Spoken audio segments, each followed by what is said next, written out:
Hello. This is the fourth lesson in the fifth fetter, and this one is a part 2. The first part about the bubble of reality you will find in the second fetter in the fourth lesson. So both are fourth lessons. The first one is part 1 is in the second fetter, and part 2 is now here in the fifth fetter. I'm pointing this out because you need to have watched the first part first. There are lots of things that I assume that you already know because you have watched that before you watch this one. So I'm not repeating myself in this one. Make sure that you have watched the first part first in the second fetter, and it's the fourth lesson, and then be ready to move on. The first thing I would like for you to do is to make an exercise with you. So I'd like for you to make yourself comfortable and close your eyes, and I would like for you to think of a big issue. It can be a present worldwide issue, something that bothers you. I would like for you to think into the issue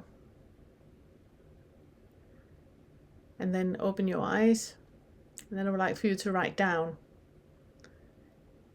the issue, the worldwide issue, and what you think would be the solution. And if you're thinking about the Gaza Strip or Ukraine or any other war that is happening at the moment, you might not have a specific solution to the issue, but just write what you think would be the solution to that issue. So pause the video and just make a few notes about your solution, what you think would be the solution to the big worldwide issue. Hold on. Now I would like for you to close your eyes again. And I would like for you to think of a present issue that a colleague or a friend or a family member has. Something that someone has shared with you, that something is happening in their life that they don't want. It can be a quarrel they have with a friend, or it can be an issue with their boss. Thinking about a friend or colleague that have a big issue. And when you have thought of that, what do you think the solution would be to the friend? Then I would like for you to open your eyes and on a new page write down what you think the solution to that issue would be. What do you think the colleague or the friend should focus on, and how to go about solving this issue. Just pause the video and make it as elaborate as possible. Well done. And for the last exercise, I would like for you to close your eyes again. And then I would like for you to think of an issue in your life, a big issue in your life that is taking up a lot of space. It can be about the awakening that you're going through. It can be about a quarrel you have had with a friend or colleague. It can be whatever fifth fetter issue you have with someone or something that is not the way that you want it to be. You want it to be different. So really make that big in you when you're sitting with your eyes closed now, and just think about that issue. And when you're ready, I would like for you to open your eyes, and on a new page, I would like for you to write down the issue. Not the solution. We're not there yet. But just write down in short words. You know, when Jenny says so and so, my mom and dad never. I wish that, the world would be a safer place. Whatever it can be that is like really an issue for you. Write that down. So pause the video now and write down all the things that is a part of that big issue you have. And now I would like for you to, again in a moment, pause the video. I would like for you to look at the 2 other pages that you made. So the first page with the solution to the world issue, the second page with the solution to your friend. How are those 2 solutions relevant for you? So if you, in the first issue, in the first exercise, said that, well, the war on the Gaza Strip would be solved if people connect with their humanity, connect with the part where we see that we are all one, and you cannot be at war with any country without being at war with your own country, within the country. That the disturbance that we create out there by creating wars with other countries is the disturbance that we perceive is happening within our own country and within ourselves. The issues that we have in our own country is only happening because of the issues we have with ourselves. How is that the same answer as you had to the solution with your friend or your colleague? If they look at their humanity and they look at, that they are part of a whole, they cannot be arguing with anybody without, having the issue themselves. And then see how those 2 answers is the exact solution for you. The biggest issue you have with Janice, or with mom and dad never showing you love, it's about connecting with your humanity. It's about connecting with you. The issue only arises out there because there's something in here that is not met. And if you have, but it can't be right that I should show them compassion and love when they never ever showed me compassion and love. Okay, how about you show you compassion and love? How about you, meet yourself with what you are still not meeting yourself with? You want them to show you compassion and love, but you're not showing you compassion and love. And when you're showing you compassion and love, and you have been into every single room in the house, and you have shown every single part of you compassion and love, then you don't need other people to do it for you anymore. You're setting them free for them to be who they are. So what this exercise is doing is just making it utterly clear that when we talk about the bubble of reality, there are mirrors on the inside. You're never, ever, ever, ever talking about anyone but yourself. Everything that we perceive is perceived through our filter. It's subjective. Everything you think you hear other people are saying, it's just what you think you hear what other people are saying. It's not what they're saying. It's not what they're saying. It's what you think you hear they're saying. Everything you see in the world is a projection of how you see you. You can only hate other people when you hate you. When you hate parts about you that needs love and compassion. It's not possible to have anything out there that you don't like. Because there is nothing out there. It's what we're talking about in the 6th Fetter. There is nothing out there. There's only your perception of it. And this is about to be the last lesson in the 5th Fetter. Where the 4th Fetter is very much about greed. The antidote is contentment. So if you have issues in the 4th Fetter and there's still things you want, that's greed. You're greedy. Get back to the antidote of contentment. The 5th Fetter is about you being a jerk. If you have issues in the 5th Fetter, it's just that you're an utter jerk. There are things about you that you refuse to look at, and you want them to change so you don't have to look at it. That's being a jerk. And it's so funny every time that we hear people that are, have been kicking the can. So they're in the 5th Fetter and they've been in the 5th Fetter for the longest time ever. The 5th Fetter is the one where you realize that you're an utter jerk. And I'm not saying that there's anything wrong with being a jerk. You're fine. You're fine. I'm just saying that you cannot demand. The part of you that's a jerk is when you demand other people to be different so your life is easier. That's very, very jerky.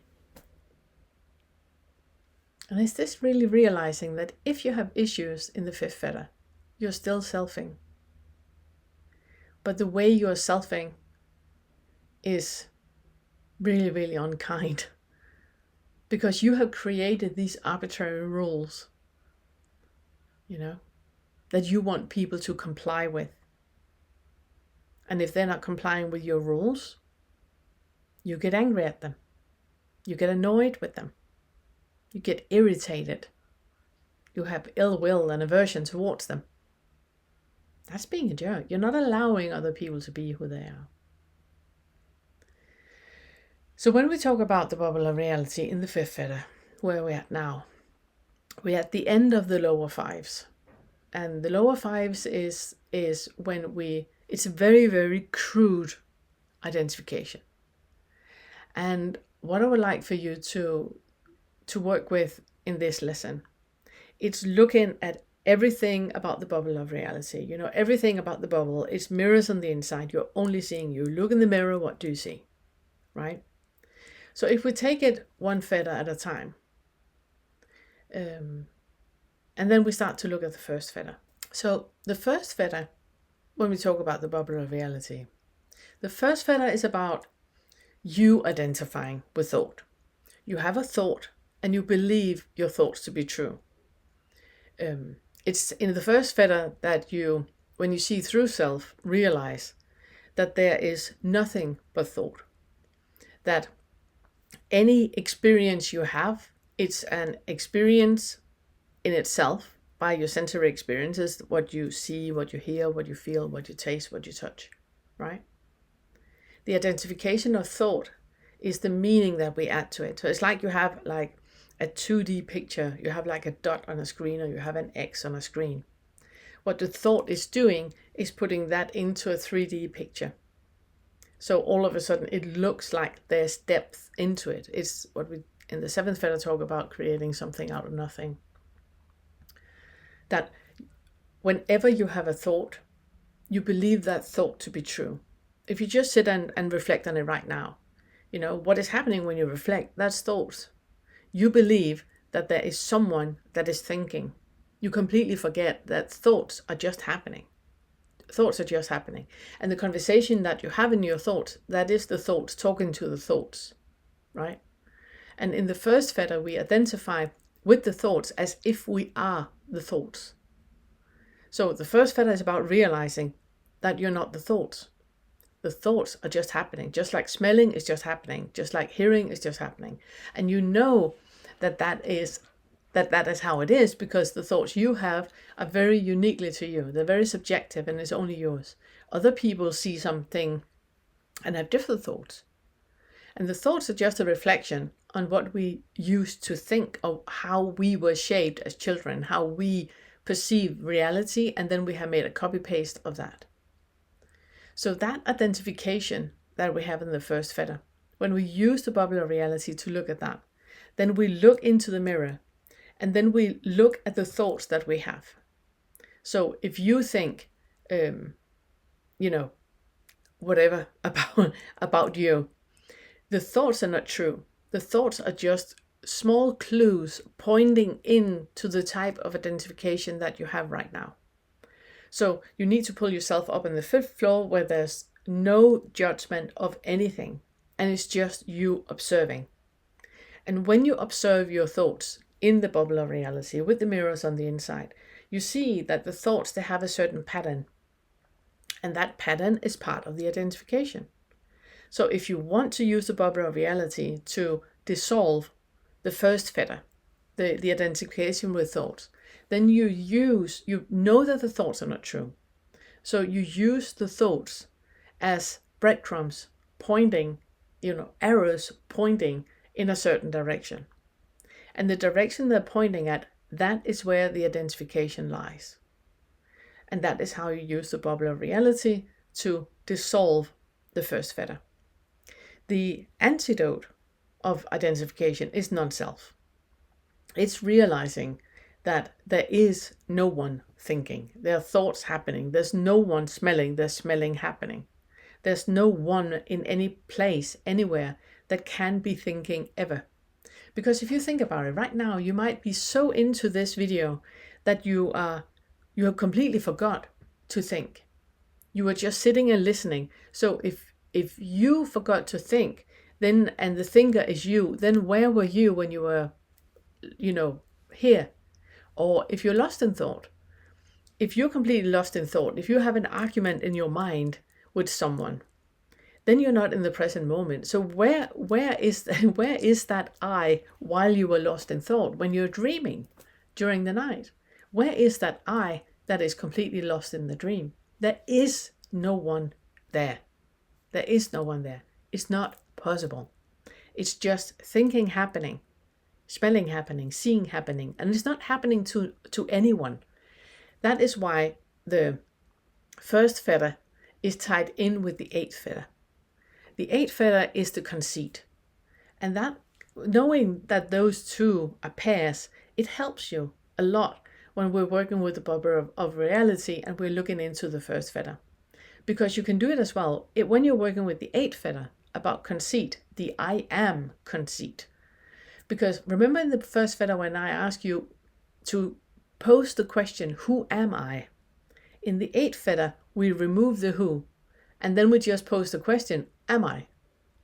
That's the eighth fetter. That's the eighth fetter conceit. And those two are pairs. When you believe that I am awareness, or I am something, I am everything, I am God, we're all God, I am God, I'm part of the universe, I am that.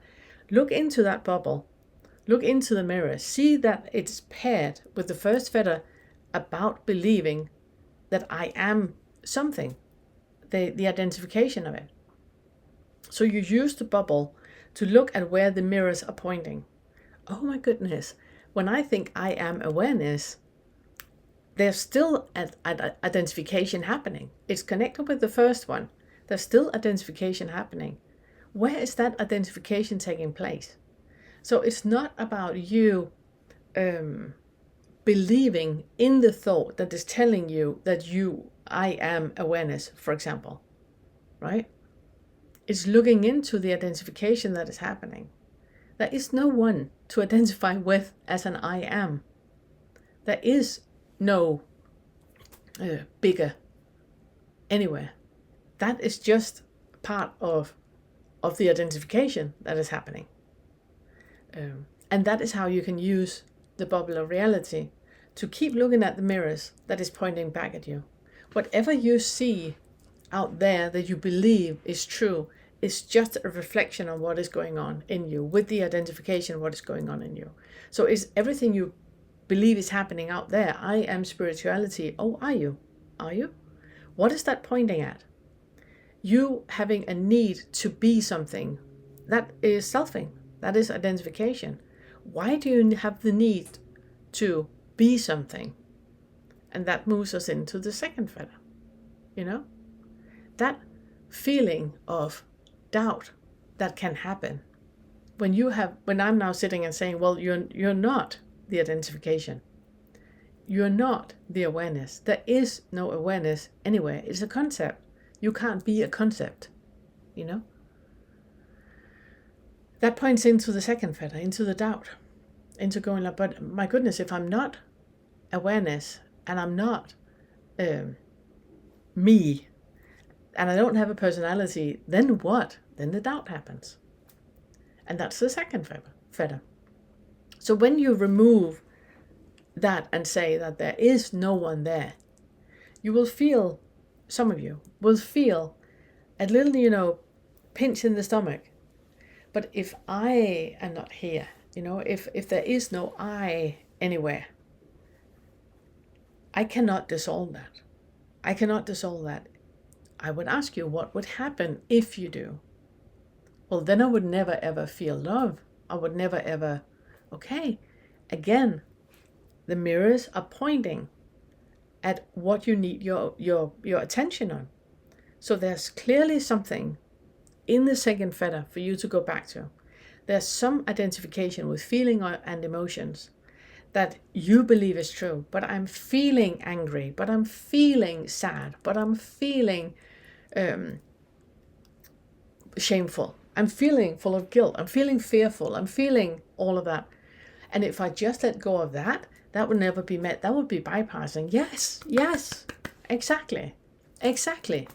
I'm so happy you see that. And that means that now you use the bubble of reality and what the mirrors are pointing at. You're using it as breadcrumbs into something that needs to be healed. So in the second fetter, we use the bubble of reality to look at what needs to be healed. So whenever you feel shame, for example, look at the mirror.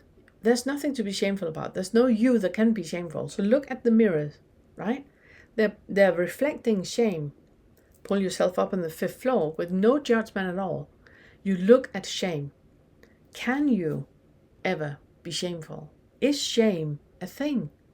Well, it was when I was a child. I felt so shameful about, who I was, about my family, about the way our family was. Okay, meet it with love and compassion. You are only getting the feeling, you're only getting that surge of shame because there's something that needs to be healed. That is what the bubble is pointing at. The mirrors are pointing at something that needs to be looked at. It's still not true, it's still not real. It's just pointing at something that needs to be healed. And that is why we can use the bubble of reality as a tool for healing. That you then look into, okay, so this is about doubt. This is about me identifying with my feelings and my emotions. This is about me looking at mom and dad, my partner, all the things where I get feelings of fear, anger, guilt, and shame. Those feelings come up. The antidote is calm. Okay, calm down. Breathe. Okay, look at the mirrors in the bubble. What are they pointing at? They're pointing at fear. Okay, pull yourself up. That now there is no such thing as fear. The echo of fear is because there's something in you that still needs to be healed. And I'm not talking about anything cerebral. I'm talking about you need to get into the body, into feeling that feeling of fear. You need to make it bigger. You stay with the calm. You make the fear bigger and bigger. And then you detach the thought about it. First fetter. You detach the thought about it. And then you just sit with the feeling. What is actually happening in your body? You are an adult now. Your brain is fully developed. You have the full scope of maturity psychologically and emotionally and intellectually. You have the full scope of that. You can be there for you. You can meet that part of you that is full of fear with compassion and with love and with kindness. So just sit with that fear. What is it still that needs to be healed? And you don't need to do anything. That's the beauty of it. You don't need to do anything because there's nothing to do. The only thing that is happening is that you're allowing what already is to be. So the fear that you have, it's already there. It's just been hiding, because you don't want to. You're deflecting and diverting all the time because it's there. So you just allow what already is to be. And when you allow it to be, you don't need to do anything about it. You just allow it to be there and you just sit with that. That's the first time in your life that is happening. That whatever you didn't have the bandwidth on when it happened to sit with. And it can even be something that happened in your life a year ago. If you were in a job situation or you were in any kind of situation that completely took you by surprise, something happened that completely took you by surprise and you were numb, you didn't know what to do about it, you didn't know how to act, how to meet it, how to be with it. It was just too big for you to deal with. Now, a year later, when you look at it, you have been with it, you have matured. So now you can look at it and be with the part of you that couldn't be with it then, now. And that is when we can use the bubble of reality to look at the mirrors on the inside that is pointing at something that needs our compassion and our love. Now, the second fetter is pair with 10th fetter. And the 10th fetter is about ignorance and is pointing you to what is happening in the second fetter, that when you sit and you have that fear, anger, guilt, and shame, that can only be there because of ignorance. You can only feel fear, anger, guilt, and shame because you're ignorant to the point that, for the first thing, it's not real. It cannot exist. And the second part, that you believe that whatever you're feeling, whatever emotion you have right now to be true, that is ignorance. Use the wisdom in the 10th fetter of not knowing that whatever comes up in you is a reflection of a very, very old experience, a very old truth, a very old underlying belief. And now you use the wisdom that you have now that you didn't have then, and you meet it with love and compassion. So you allow whatever feeling is there, of fear, anger, guilt, and shame, to be there. And you're just staying with you, with the wisdom you did not know. You can never ever know. So therefore you just stay with that love and compassion that you have for the part of you, whatever the mirror is pointing at. And that is how you can use the bubble of reality to heal yourself from trauma. That you just allow whatever comes up, whatever you see in the mirror. If you see a lot of fear, anger, guilt, and shame projected into outside, you know that it's an inside job. You look at the mirrors on the inside. What you look in the mirrors, what do you see? If you see shame, stay with shame. You don't need to know where it originated, where it came from, my mom and dad, all that. Never mind that. It's coming up right now because right now there's something in you that is very similar that needs your compassion and love. That's another thing that we're also really pointing out a lot. That when you have, thoughts about, when I was 5, this and that happened, it's not about the story. Don't be ignorant and believing that it's about the story. It can't be. It's just pointing to something right now that needs your love and compassion. So there's a similarity, and that story is only coming up right now because it's useful for you in the mirrors to see, okay, I see it now. I see it as a film, I see it as a movie. Oh, okay, this is about shame. Okay. And that is why you remember. It's not about the story of what happened. And we can go to therapy for ages talking about what happened in the story and twist and turn that. It's not useful and it's not helpful. What is helpful is, how is that memory from there useful right now? What is it reminding me of? What is it that I was not capable of feeling at that point? Love, compassion, kindness. I did not feel that at that point. Okay, the story is coming up now to remind you that you can heal you with love, compassion, and kindness. It's about you right now, what is happening right now that needs whatever you're seeing in the mirror on the inside. Does it make sense? And that is how you use the bubble of reality to the third fetter. So the third fetter is about all the habits you have, all the rituals you have. So first fetter, identification with thought. Second fetter, identification with feeling and emotion. The third fetter is all the things you do not to feel those two. So we do a lot of things in our lives in a certain way to avoid feeling the underlying feeling and emotions of fear, anger, guilt, and shame. We do a lot of things to divert from that. So when you get that feeling of shame, let's say, then you suddenly get the urge to scroll, or you suddenly get the urge to eat, or you suddenly get the urge to do something, so you divert from it. Those habits and those routines that we have that are diverting from the feeling and emotion and from the identification with thought is the third fetter. And you use the bubble to look at, okay, I'm now eating again. I'm not hungry. What is this about? What is the bubble pointing at? What is the mirrors pointing at? The antidote of the third fetter is presence. And it's so beautiful when you become aware of the bubble and you just stay with whatever the mirror is pointing at. You're not rushing into doing anything. And that is about the pair, because the third fetter is paired with the ninth fetter, which is about restlessness. So whenever you get that restlessness, that you need to do something, you use the presence that is there. So when you get an urge to do something, and that doing has a purpose. So you want to get up and do something, or you want to eat, or you want to call someone, or you want to, your mind is just, thinking of something else. Look at what that restlessness is about. In the mirrors, what are you looking at? Well, if I'm staying here and I'm not calling anyone, and I'm not eating, and I'm not acting on any of the routines that I normally have, on any of the habits that I normally have, what is it that I'm trying to divert with? Fear, anger, guilt, and shame, you pick.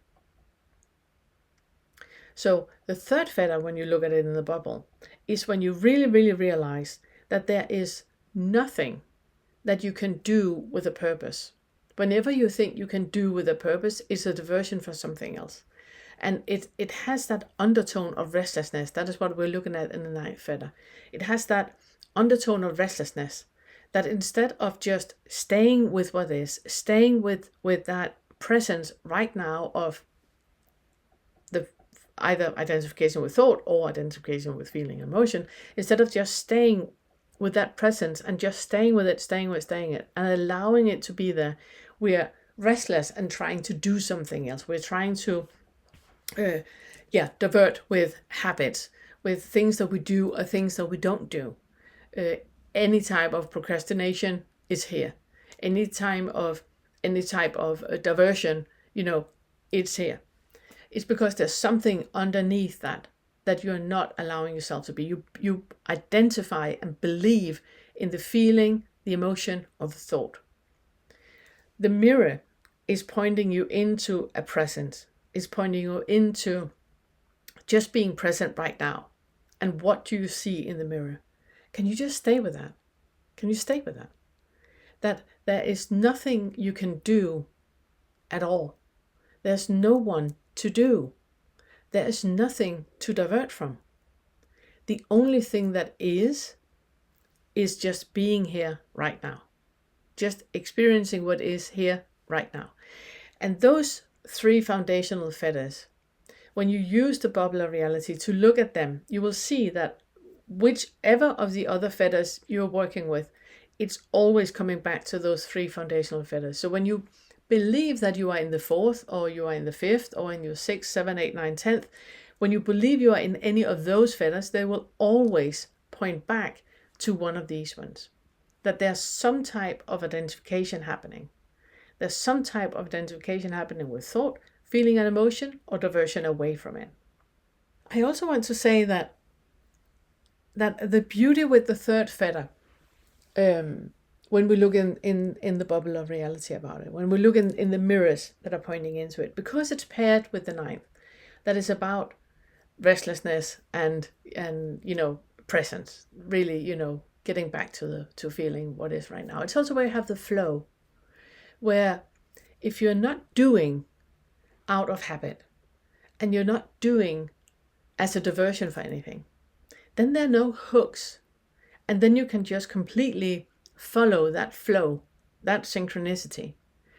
But that can only happen when you are absolutely and utterly okay with anything you see in the mirror. Anything that you think you're seeing out there, know that it's a projection of what is in here, and whatever's in here, it's fine.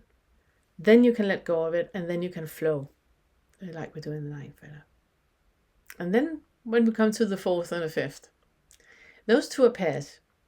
It's because everything you want is always tied up with everything you don't want. So the greed that you have is because you're being a jerk. And those two are tied into one another. Those two are exactly the same thing. So if you're stuck in the fifth fetter, it's because you're greedy and a jerk. You're a greedy jerk. There you go. I'm so happy you came by so I could tell you that. What you do when you look in the bubble of reality with the fourth fetter, it's about all the things you want. I want my mom and dad to love me. I want to have had a much better childhood than I did. I want my partner to respect me. I want all of those things. Whatever you look at in the mirror when it's the fourth fetter, the mirror is pointing at you. How do you do that towards you right now? They are not supposed to do anything. They are in their lives. It's not none of your, what other people do is none of your business. But what you think other people are doing is very much your business, because that is part of your mirror. What is the mirror pointing at? When you look in the mirror, what do you see? Mom and dad did not love me. Do you love you? Do you love mom and dad? Mom and dad did not respect me. Do you respect you? Do you respect your parents? My partner is never ever listening to me. Do you listen to your partner? Do you listen to you? So whatever you throw out at other people in the fourth and the fifth, whatever you throw out, you're standing and yelling it into a mirror. That is what you need to look at. That is what the bubble is pointing at. It's a little breadcrumb asking you to turn it around. Whatever you in the Gaza Strip, they should just be compassionate and kind. Okay, are you compassionate and kind the way you talk about the Palestinians or the Israelis? Are you compassionate and kind? You talk about the government, are you compassionate and kind? Are you compassionate and kind towards you? The Gaza Strip in you? Are you compassionate and kind there? It's not about anything outside of you. It cannot be, because outside of you does not exist. We're talking about that more in 6 Fetter. But there's nothing outside of you. Just like there's nothing inside of you. There's no I on the inside. There's no them on the outside. But we talk about that more in the 6. Right now, I want you to look at what the mirrors are pointing at in the bubble of reality when there's something you want or something you don't want. What do you see? When you look in the mirror, what do you see? And that is what needs your attention. That is what needs space. And whatever you see, detach any kind of opinion about it. Whatever you realize about yourself, do not be opinionated about it. Just whatever you realize is what you have realized. Oh my goodness, I am such a jerk. Okay, can you be in a body where you're a jerk? Where you're not making that into something else. You are only a jerk because there are parts of you that you refuse to look at. Can you be with the part of you that is refusing to look at this? Yes, I can. I can't look at it. It's fine. Can you be with the one that can't look at it? Whenever you need other people to do different or be different or say different, it's only because there are parts of you that you do not look at and that you can't look at right now, okay? Calm down. Can you stay with what you can't look at right now? Can you stay that you are a person that is so ignorant that you cannot look at the biggest pain in your life? Obviously, what I want you to do is to detach any kind of opinion from it. There's nothing wrong with any of it. It's only becoming wrong when you are attaching a new label on it, saying that it should be any different. On its own, there's nothing wrong with being angry or envious or resentful towards anyone. There's nothing wrong with that. It's all the labels you put on it as to why it's wrong. Detach those. Off. Just sit. Can you be in a body that is resentful? It's a yes or no. No, I can't. Okay, can you be with not being able to be a resentful jerk? Yes, I can be with that. Okay. That is closer than you have ever been before. At some point, you can be in a body where you say, okay, I see now I'm so disrespectful towards other people. I'm disrespectful towards them because I'm disrespectful towards me. I'm now allowing whatever comes up to be. I'm not making it into something it's not. That's the 7th fetter. Something out of nothing. I'm not making it into something it's not. I'm just allowing what is here. I am feel so much resentment towards my parents, let's say. Because in my opinion, they could have been better parents. Okay. Do you see that resentment is about you? Do you see that right now you are not the better parent towards you? You are still leaving the child. So a child is standing and needing compassion, love, and kindness, while you keep talking about what they should have done different to that child. As long as you are not meeting that child, you are nothing better than they are. You are just a copy-paste. The moment that you can really, truly see that everything you wanted them to be, you're only pointing fingers because you haven't got that ability. So just staying with that. Building that ability is, you do that by staying with that child. So whatever you remember didn't happen, make it happen now. Make it happen. Meet that part with love and compassion and kindness, and just stay with that. And when you have met it with love, compassion, and kindness, then it will dissolve itself. So that is what you use the bubble of reality with the fourth and the fifth fetter. It's really looking into what we talked about in the second fetter, the third lesson, about the ego, the authentic, and the gap. And you can practice, if you listen to that lesson again, the ego, the authentic, and the gap, there you will see that there are like two different types of selfing you can do. One is the ego, that is the contracting type. The other one is the authentic, that is the expanding type. Both of them are selfing. The gap is in the middle, but you can only be in the middle when both has been healed. So make it a pendulum swing, and then slowly you will come into the gap in the middle where you can just be with whatever comes up. There's no attachment to anything having to be in a certain way anymore. And that is what you use the mirror. So when you look in the mirror, what do you see? If you have anything about the fifth fetter, about things needing to be in a different, go back to the lesson about the ego, the authentic, and the gap. And that really, really puts us where, by now, if you have really understood it, that you know that what the bubble of reality is pointing at is only pointing back to you. It's only reflecting back to you all the delusions that you have about certain things. What you believe is you is only thoughts. What you believe is your personality. It's post-its that you have had, and then you have attached thought to those post-its. So if you say, I am always, as a part of your personality, it's a post-it that you have, and you're attaching thoughts to that post-it, and then you build on that. That's your personality. As we talked about lots of times regarding your past, the past is false memories that happened. Something happened, you experienced that in a certain way, you made a post-it about what you experienced in that certain way, and then you have thoughts and built thoughts on that post-it. That's your past. There's nothing in the past that you remember as it really happened. Everything is false memories, because it can't be anything else.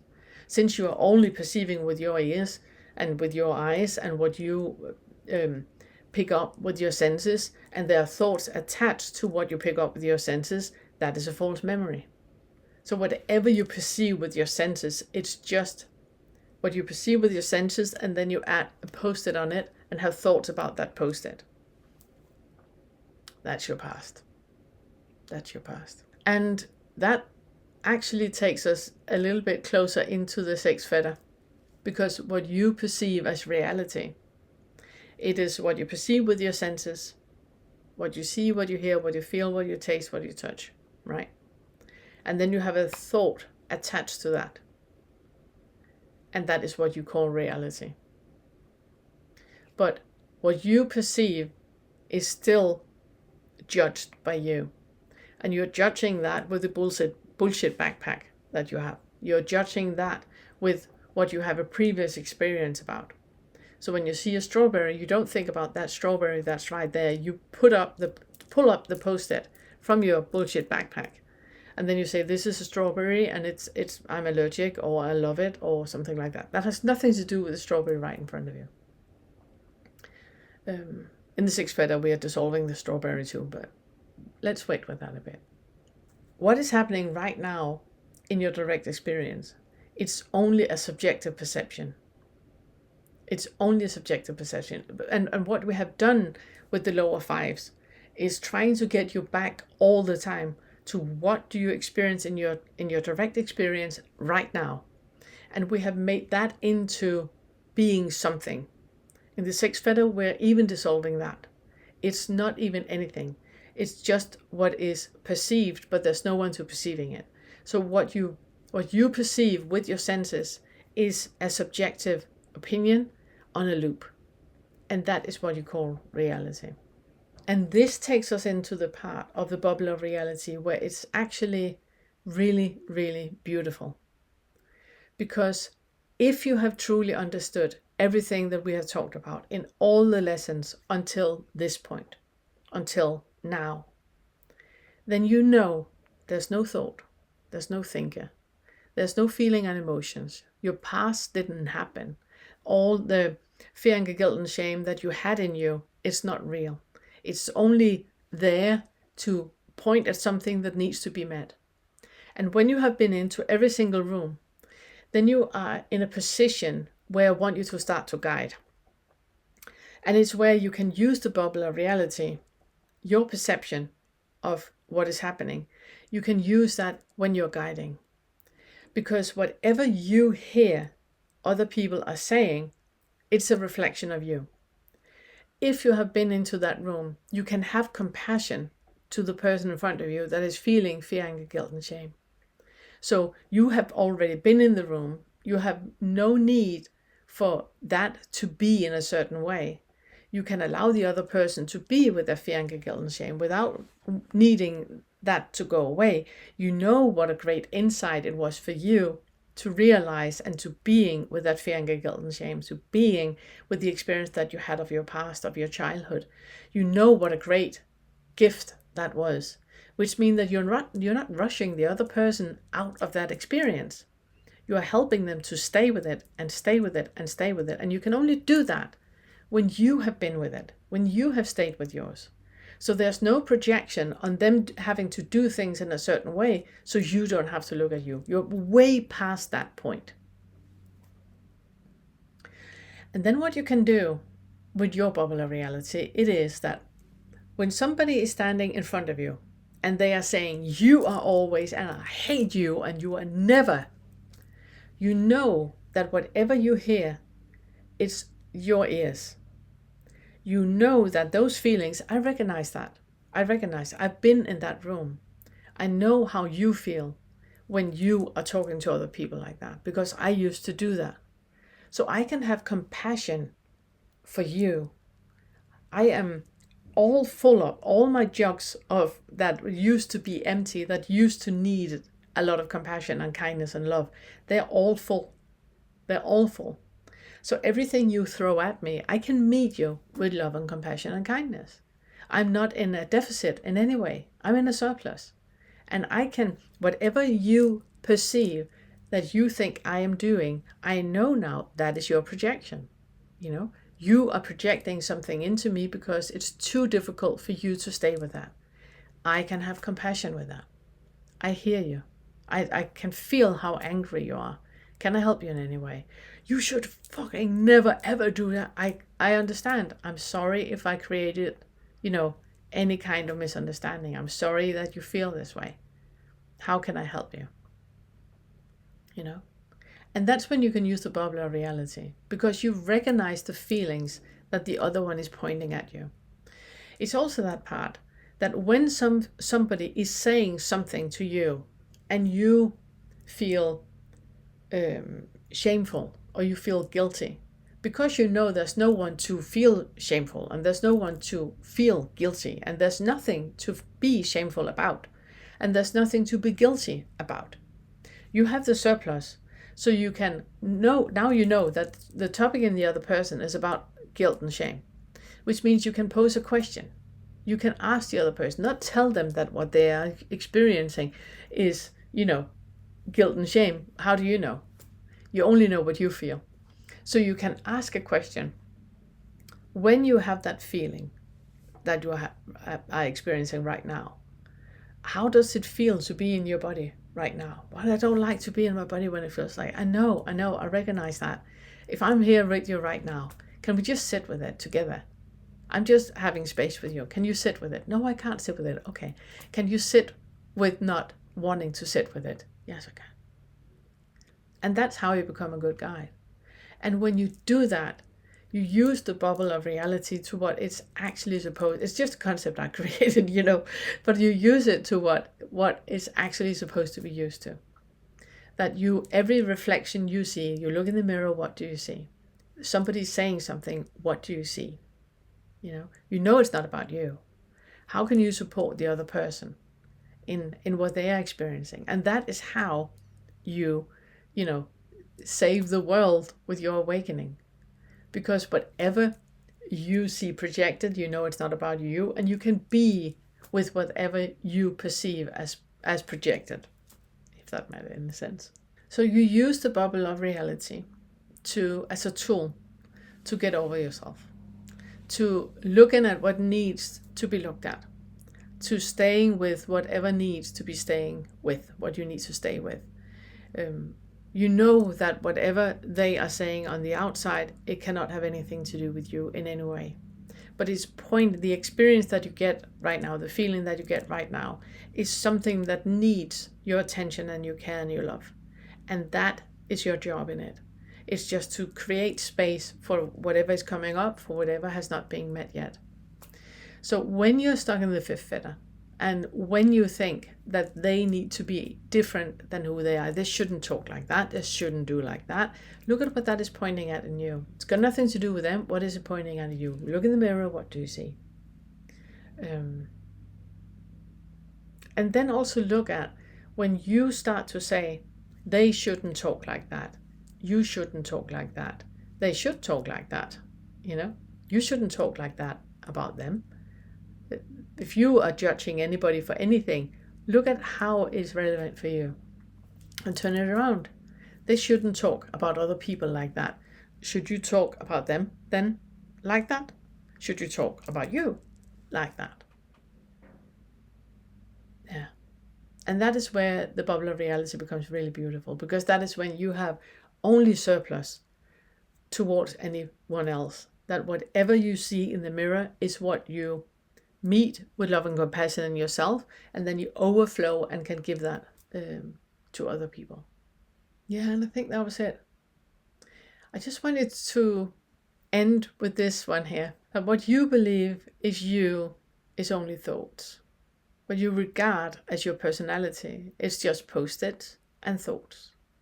What you regard as your past is a false memories with post-it, sensations, and thoughts. What you believe is reality is just sensations, post-its, thoughts on a loop. So what is happening right now in your direct experience is only a subjective perception that is not attached to anything. And that puts you in a position where you are full of love and compassion towards yourself and towards everyone else. In the next lesson, we're going to talk about verbal indicators. And the verbal indicators is a tool that you use to catch yourself, and where you hear words coming out of your mouth and then you know what that is pointing at in yourself. It's also what you hear coming out of other people's mouths, and then you know in you what that is about. So it's not something you use against people. It's something you use in you towards what needs healing in you, and you use it as a tool, as a guide to how you can support and help other people become aware of. So the next lesson is for everybody who are interested in guiding or interested in guiding themselves, which means that this was the last lesson in the fifth fetter. There will be 10 pointers. We're going to have a sofa set about the 10 pointers, and there will be questions, but this was the last real lesson in the fifth fetter. So where you're at now is where you know that nobody needs to be any different, and neither do you. Thank you.